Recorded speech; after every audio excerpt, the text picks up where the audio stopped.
The morning Clara Dawson first heard her father speak the outlaw's name as an answer, the sun had barely cleared the ridge above their Warren, Texas ranch. The kitchen smelled of weak coffee and wood smoke. The ranch ledgers lay open on the table between them, pages full of numbers that refused to behave. Her father sat hunched over them, shoulders sagging in a way she had never seen before, as if a weight she could not see had been hung around his neck in the night. He rubbed his eyes with work-roughened fingers and said the bank would not wait any longer. 2 dry years, a busted well, cattle lost to sickness, and one foolish night of cards in Cedar Ridge had pushed them past the edge. Mr. Kellerman at the bank had given him until the end of the month, pay the overdue interest and the gambling note, or watch the Dawson land pass into other hands. Clara tightened her grip on her chipped mug. At 22, with strong shoulders and a thick braid down her back, she had done everything she knew to keep them afloat. She had taken in mending, planted extra rows in poor soil, and ridden fence when her father's back gave out. She had believed hard work could still be enough. Hearing that it had not felt like a slap she had not seen coming, her father dropped his gaze to the table. He said there was one man willing to pay enough to save them, if he agreed to the terms. The man lived on the adjoining spread, a rough piece of land that climbed into scrub and stone. Ethan Cole. The name seemed to thicken the air between them. People in Cedar Ridge spoke Ethan's name like a warning. They whispered about a shooting in Abilene and a stage robbery in New Mexico territory. No one knew exactly what was true. They only knew that when he rode through town, tall in the saddle, with his hat brim low and jaw dark with stubble, conversations died. Mothers pulled their children closer. Men watched him the way they watched a storm gathering on the horizon, not sure yet where it would break. Clara had spoken to him only twice, over the fence where their properties met. Both times he had been distant but not unkind, his voice low, his words careful, as if he weighed each one before letting it go. She had noticed the way he handled his horse with gentle hands, and how he had once mended a broken length of her fence after a windstorm without being asked. Those small memories sat uneasily beside the stories that painted him as a man to fear. She set her mug down so hard the coffee sloshed over the rim. She asked what terms Ethan Cole had in mind. Her father did not look up. He said Ethan had gone to the bank with an offer. He would pay off the gambling note and cover the overdue interest on their loan. In return, Clara would marry him. No courting and no delay. A simple ceremony at the church, a signature on paper, and her life bound to the man the whole town tried not to stand too close to. For a moment, the only sound was the ticking of the small clock on the shelf. Outside, a windmill creaked, and a cow called from near the corral. Clara felt the world tilt under her feet. Marriage had always been something distant in her mind, something she might choose one day for love or quiet companionship, not a bargain struck across a table littered with unpaid bills. She asked if her father had already agreed. He shook his head. Ethan had given him 3 days to decide. After that, the offer would be withdrawn. The bank's date would not move. When that day came, Mr. Kellerman would arrive with a deputy and papers that would strip the Dawsons of their land and send them off with whatever they could carry. Clara looked down at the red ink that seemed to bleed through the ledger pages. She thought of her father's cough that worsened each cold morning, of the grave on the hill where her mother rested beneath a leaning cedar, of every blister she had earned trying to save ground that never quite stopped slipping away. This ranch was more than dry pasture. It was the last piece of her mother and the only life her father knew how to live. By midday, word had already reached Cedar Ridge. News traveled faster than any horse when there was little else to talk about. When Clara rode into town for flour and salt, she felt the weight of eyes on her from all sides. 2 women outside the mercantile leaned together, whispering behind gloved hands. A boy pointed until his mother grabbed his shoulder and hissed something in his ear. Inside the general store, Mrs. Harper stacked sacks of beans, her eyes flickering toward Clara again and again. At last the older woman asked, in a tone that tried to sound casual, whether it was true that Ethan Cole had made an offer. Clara said only that no decision had been made. Mrs. Harper's mouth tightened. She said that some men carried storms with them wherever they went, and that a woman ought to think long and hard before stepping straight into the rain. On her way out, Clara nearly bumped into Sheriff James Porter. The tall man steadied her by the elbows, his silver star catching the light. His gray eyes held the steady kind of concern of a man used to bad news. He said that Ethan Cole had stood before judges back east for the worst of what was whispered about him, and that the law had let him go. Then he added quietly that the law and a town's memory were not the same thing, and reputation could cling to a man like dust that never washed off. As Clara mounted her horse, Ethan himself rode into town from the north road. He sat a rangy bay gelding as if he were part of it, long coat moving with the hot wind. The street went strangely quiet. Conversation stumbled and stopped. Ethan's gaze passed over the faces on the boardwalk, touched Clara's for a heartbeat, then moved on. He dismounted in front of the bank and tied his horse with steady hands, as if he felt none of the fear pressing in around him. Clara watched him vanish through the bank's heavy doors. Her heart thudded hard in her chest. She knew he was speaking to Mr. Kellerman about the same debt that was strangling her family. The thought of those two men discussing her future as if she were another figure on a page made her stomach twist. If this story is touching your heart already, let me know in the comments where you are watching from and if you have ever gone through something similar. Also tell me what you would like me to improve in future stories.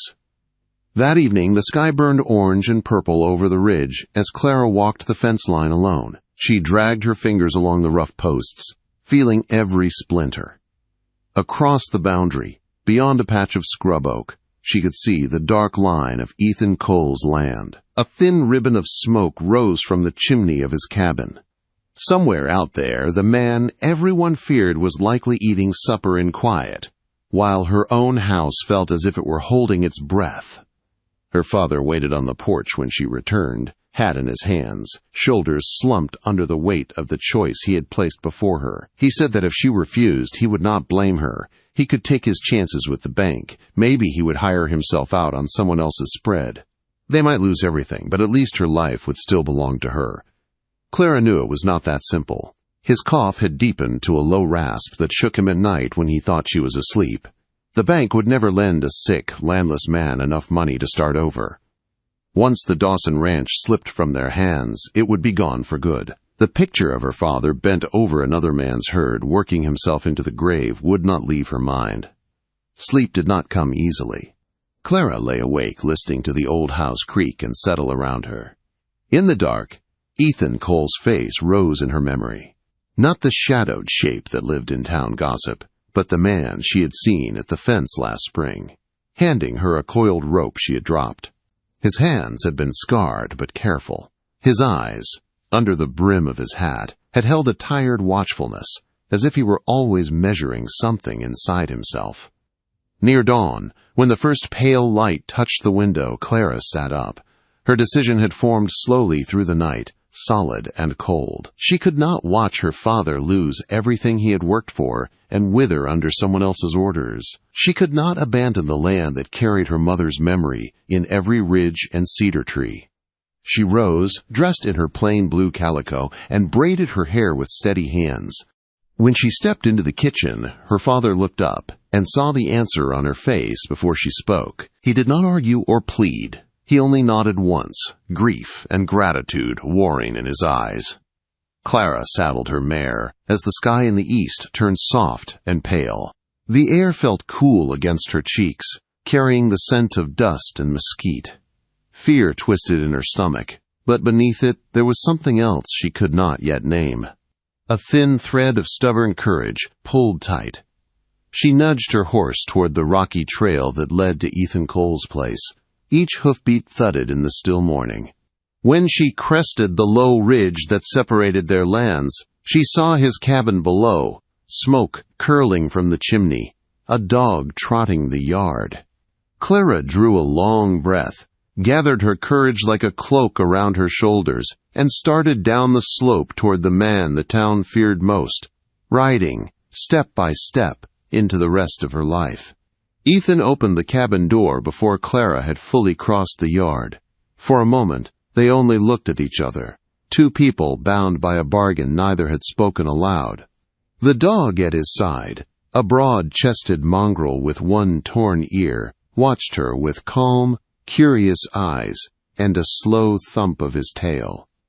Ethan stepped onto the porch, hat in his hand. Without the brim shadowing his face, Clara saw the man beneath the stories. He was perhaps 35, jaw rough with dark stubble, a pale scar tugging at one brow. Weather had carved lines at the corners of his gray eyes, but there was a steadiness in them that reminded her of stone that had stood through many storms. He greeted her by name, his voice low and even, and said he had meant to ride to the Dawson place later that morning. Clara answered that some decisions ought to be spoken between the two people most bound by them. Her hands were cold on the reins, but her words came clear, and she swung down from the saddle without waiting for help. On the porch he pulled a straight-back chair forward for her, and took the other himself. The yard lay quiet around them, the wind stirring the scrub, tack jingling softly where his horse stood, tied. Ethan folded his hands and did not circle the subject. He asked if she had come with an answer. Clara said she had. She told him what the loss of the ranch would mean, not in dollars and acres, but in the slow breaking of her father and the erasing of her mother from the land she had loved. She said she was willing to keep house, to work, to stand at his side as a true wife in duty, though affection might have to grow with time. The only thing she could not promise was a heart handed over like a coin at the start. Ethan listened in silence, his gaze steady on her face. When she finished, he sat very still. Then he said he had not gone to the bank to buy a servant or a body alone. He had made his offer because he needed a wife in truth, and because, from the few times he had seen her ride the boundary and mend broken wire, he believed she was a woman who knew how to stand when wind was hard. There was no pleading in his tone, only a quiet certainty that unsettled her more than any wild tale she had heard. He added that there were things about his past she had a right to know before she tied her name to his. At that, a shadow passed over his face. His gaze shifted toward the road, as if he were measuring how much time they had before other forces pushed into this small, careful space between them. Before he could speak further, hoofbeats sounded on the trail. Both of them turned to see Sheriff James Porter riding up the rocky path, dust rising behind his bay gelding. The sheriff dismounted with the slow, careful movements of a man carrying serious news. He greeted them and said he hoped they would allow him to speak plain. Ethan's shoulders tightened in the smallest way. He told Clara that whatever the sheriff had to say, she had a right to hear it.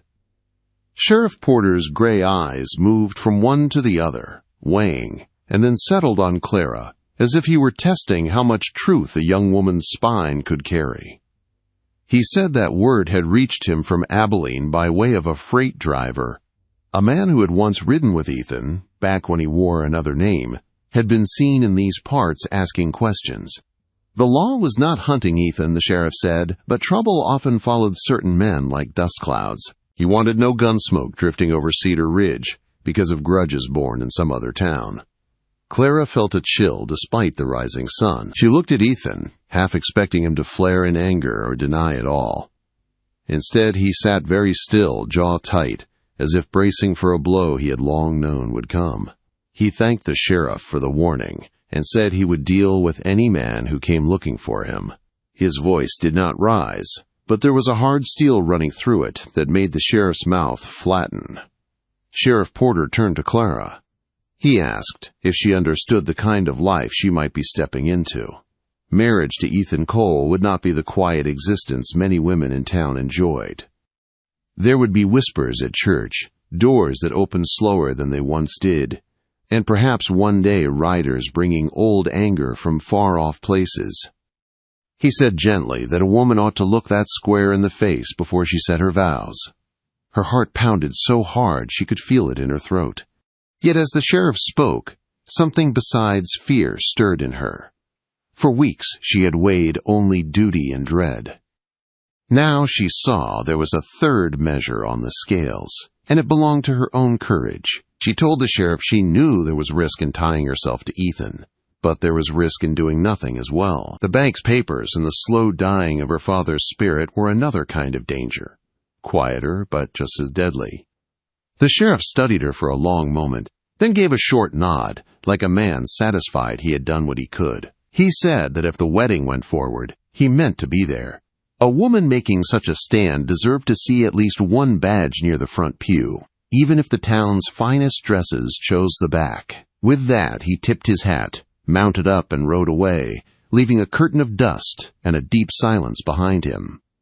The wind moved across the yard, lifting a stray strand of Clara's hair. At last, Ethan spoke. He said the sheriff was kinder than most men had been about the past he carried. Once, in another state and another life, he had ridden with men who believed the quickest road to a full purse lay through someone else's fear. He had worn a different name and followed it into things he could not take back. One night in particular still visited his sleep, and he would speak of it to her when she was ready to hear it.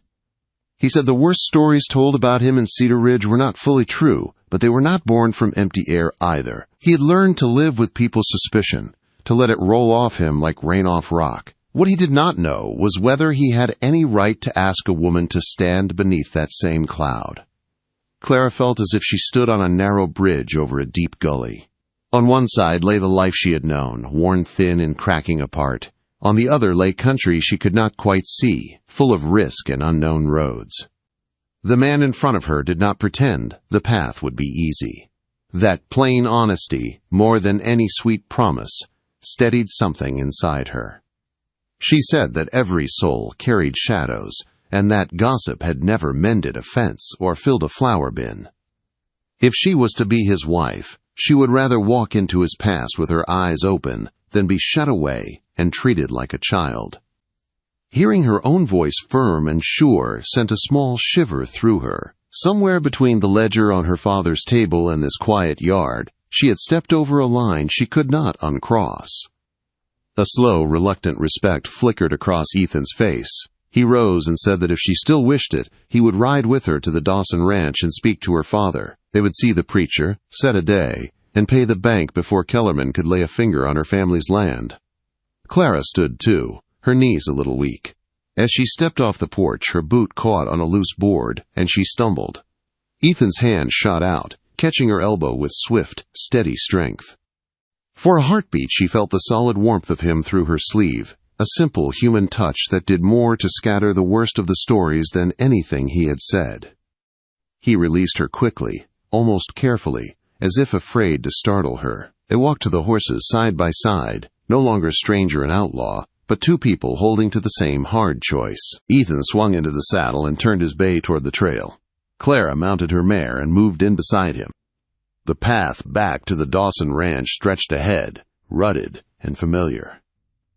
Yet, with Ethan riding at her side and the sheriff's warning echoing in her mind, Clara felt she was traveling a road no map had ever shown. Each hoofbeat carried them closer not only to a wedding date and signed papers, but to a future that might draw old ghosts out of the past and set them riding again under the wide Texas sky. The ride back to the Dawson Ranch was quiet. Clara rode beside Ethan, watching her father hunched on the wagon seat ahead. The house came into view, roof patched, porch boards sagging. It looked as tired as her father's shoulders.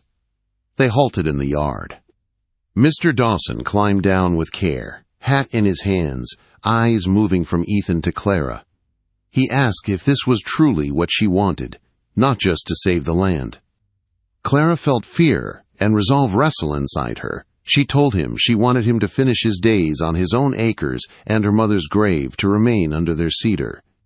She wanted a chance, however hard, to build a future instead of watching everything they loved be taken. Ethan spoke, voice steady. He said he would pay the note that day and sign whatever was needed to keep the Dawson name on the deed. He did not call himself a good man, but he promised to work and to stand between Clara and the trouble already sniffing around this land. Silence stretched. Then Mr. Dawson stepped forward and gripped Ethan's hand. He said a man who came to the front door and spoke plain about his shadows was worth more than a banker with a smooth tongue. He told Clara that if she chose this road, he would walk her up the church aisle himself. News of the wedding ran through Cedar Ridge in a day. When the white church bell tolled 2 mornings later, The little building was nearly full. Some faces were curious, some cold, a few quietly hopeful that a hard man might be trying to start over. Clara stepped from the wagon in her mother's cream dress and a faded blue ribbon. Inside, the church smelled of oil and pine. Ethan waited at the front, hat off, hair smoothed back. His coat had been brushed, but the hard lines in his face remained. When she walked up the aisle on her father's arm, Ethan's gray eyes found hers, and the whispers faded. The preacher spoke briefly of storms and shelter. When Ethan answered, he did not offer pretty words. He said he would work the land beside her and stand between her and whatever rode out of his past. Clara promised to keep their home and stand beside him when gossip rose or silence grew heavy. When the preacher declared them man and wife, a murmur moved through the room. Sheriff Porter came first, shook Ethan's hand, and told Clara that courage could change a town if it held steady. Mrs. Harper pressed Clara's fingers once, mouth tight, but there was a faint, uncertain softness in her eyes. In the days that followed, Clara moved her few things into Ethan's cabin. She set her mother's Bible on the shelf and a faded quilt across the bed. Ethan's dog, Ranger, soon followed her from room to room, nails clicking on the boards, as if he had decided she belonged. Ethan kept his word about the debt. Together they rode to the bank. Mr. Kellerman watched with thin displeasure as Ethan laid the money down and signed the papers. When they stepped into the sun, Clara knew the land was safe, at least on paper. At the cabin, days found a pattern. Ethan rose before dawn to tend stock and ride fence. Clara cooked, mended, and learned his habits. He drank his coffee strong, kept his tools in order, and always chose the chair that faced the door. Some nights she woke to find him at the table in the dark, as if listening for hoofbeats only he could hear. She did not pry at the past he kept close.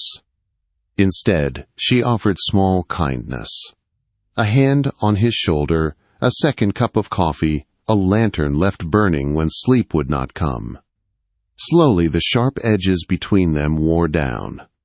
They spoke more easily over supper, and now and then his rough laugh broke free. About a week after the wedding, Ethan saddled his bay at dusk. He said he needed to ride into Cedar Ridge. There had been sign of strangers along the river, and he meant to talk with the sheriff about riders near the outlying spreads. As he checked his revolver, Clara saw extra care in his hands and felt unease stir. She asked if he expected trouble. He said trouble had a habit of following certain men, and he would rather meet it in town than at their front door. Before he rode out, he told her to bar the door at dark and let Ranger sleep inside. His hand lingered on the dog's head, worry tugging at his mouth. Night settled over the hills. Clara lit the lamp, listened to the wind at the eaves, and tried to steady herself with small tasks. Every creak of the cabin made her glance toward the door. Ranger lay by the hearth, ears pricked, eyes fixed on the entrance with a tense alertness that matched her own. At last, hoofbeats sounded in the yard. Relief swept through her, then faltered. The rhythm was wrong. Ethan's bay had a steady, measured gait she already knew. This horse moved lighter and faster, as if its rider carried impatience in his bones. Ranger rose, hackles lifting. Clara wiped her hands on her apron and went to the door. Before she could speak, a man's voice called out, asking if Ethan Cole was home, the words rolling with lazy confidence and an edge of amusement. She slid back the bar and opened the door a narrow span. A lean man sat his horse in the lantern glow, coat trail worn, hat tipped low. His face was narrow, his mouth bent in a crooked smile that did not touch his pale, sharp eyes. Those eyes moved over her quickly, weighing more than greeting. He said he must have taken a wrong trail, because the Ethan Cole he knew had never kept such a tidy cabin or such a steady-looking wife. Behind her, Ranger growled, low and deep. The stranger's gaze flicked past her into the room. Then he tipped his hat and gave a name, Luke Marrow, come to collect on a debt no banker in Texas could ever mark paid. Luke Marrow swung down from his saddle and tied his reins to the Dawson post like he already owned it. Dust drifted around his boots as he stepped to the porch where Clara stood with one hand on the bar. He said that Ethan had always liked quiet corners, places where a man could pretend that the past was finished, and that a new name did not wipe an old page clean. His pale eyes ran over her, slow and measuring. Clara kept the door mostly shut, while Ranger growled at her heels. She told him that Ethan was in Cedar Ridge, and that if he had business he could speak to him there in front of the sheriff. Luke laughed, glanced at the old shotgun by the frame, and warned that if Ethan did not ride out to meet him by the following sundown, he would not bother knocking next time. In town, Ethan sat across from Sheriff Porter in the back room of the jail, a creased map spread between them. He had come to talk about strange tracks along the river and riders cutting across ranch lines. When he mentioned a lean man with a crooked smile asking questions at the freight station, the sheriff's eyes narrowed. He said the description fit Luke Merrow, a man who had once ridden with Ethan under another name and who blamed him for talking to a judge after a clerk was shot in a robbery. Men like Luke, the sheriff said, did not forgive a partner who walked away and helped hang one of their own. Trouble was better met with a badge beside you than with only a wife and a shotgun between you and the door, so they saddled up together as the sky turned deep purple and rode out of town. At the cabin, Clara kept herself busy because standing still made the fear louder. She laid kindling in the stove, checked the windows, and set the old shotgun within easy reach. Every scrape of branch at the roof made her start. Ranger paced between door and hearth, nails clicking on the boards. When hoofbeats sounded again, long before sundown, she knew in her bones it would not be Ethan. Luke's fist thudded once against the wood, sharp and hard. Clara lifted the shotgun, set her feet, and eased the bar aside just enough to open the door a hand's width. Luke's narrow face filled the gap, his earlier smile gone. He said he had grown tired of waiting, and that if Ethan would not meet him on the road, he would take what he needed here, starting with whatever coin or information the new wife might be hiding. Clara raised the shotgun. Her hands shook, but the barrel stayed pointed at his chest. She told him there was no stolen money in this house, only what they earned from honest work, and that if he set 1 foot over the sill, she would fire. For a moment he simply watched her, weighing the steel in her words. Then, with slow contempt, he shifted his weight and let the toe of his boot cross the threshold. Hoofbeats thundered into the yard before she could decide whether to pull the trigger. Ranger exploded into barking. Ethan's voice rang out, calling Luke Merrow by name and ordering him away from the door. Sheriff Porter's deeper tone followed, warning that any man forcing his way into a home in this county was facing the law with witnesses.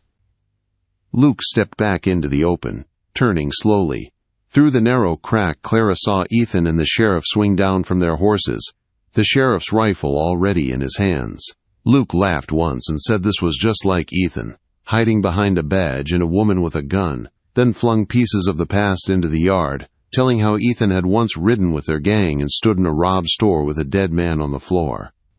Ethan did not look away. He said that every word about that night was true, except the part Luke left out, the part where he had walked away and given the judge every name so that no more children would watch their fathers fall.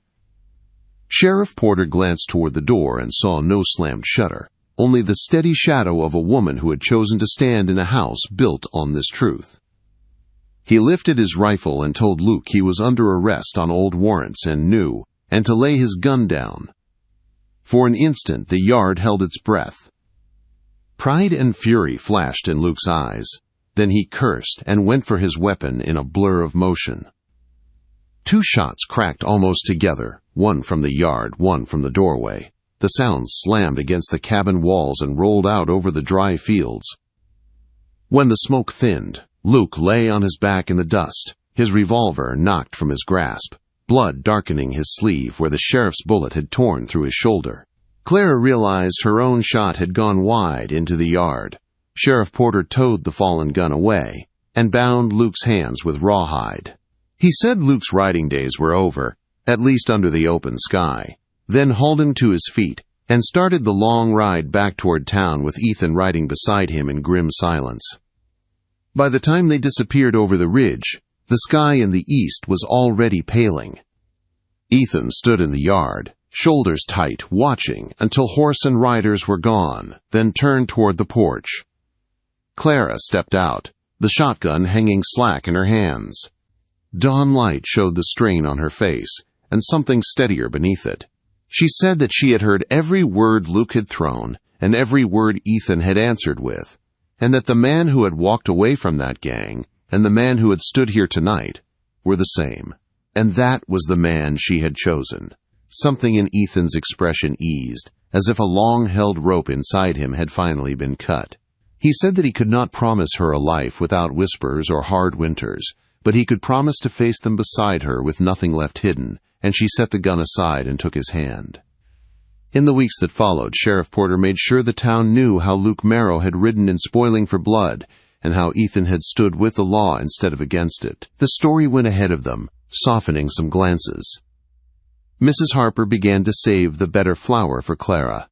Men at the feed store nodded to Ethan with a respect that held more than fear. One evening, as summer leaned toward fall, Clara stood on the porch and watched Ethan walk in from the pasture, Ranger trotting at his heel, her father peaceful in a chair by the steps. Ethan came to stand beside her at the rail. He said that he still woke some nights hearing hoofbeats from long ago, but the sounds were quieter now, and when he looked at her there was a steady warmth in his gaze, the kind that grows from shared work and hard-won trust. The future before them was not soft or certain. It was shaped like the country they lived in, wide and rough-edged, full of hidden hollows and sudden beauty.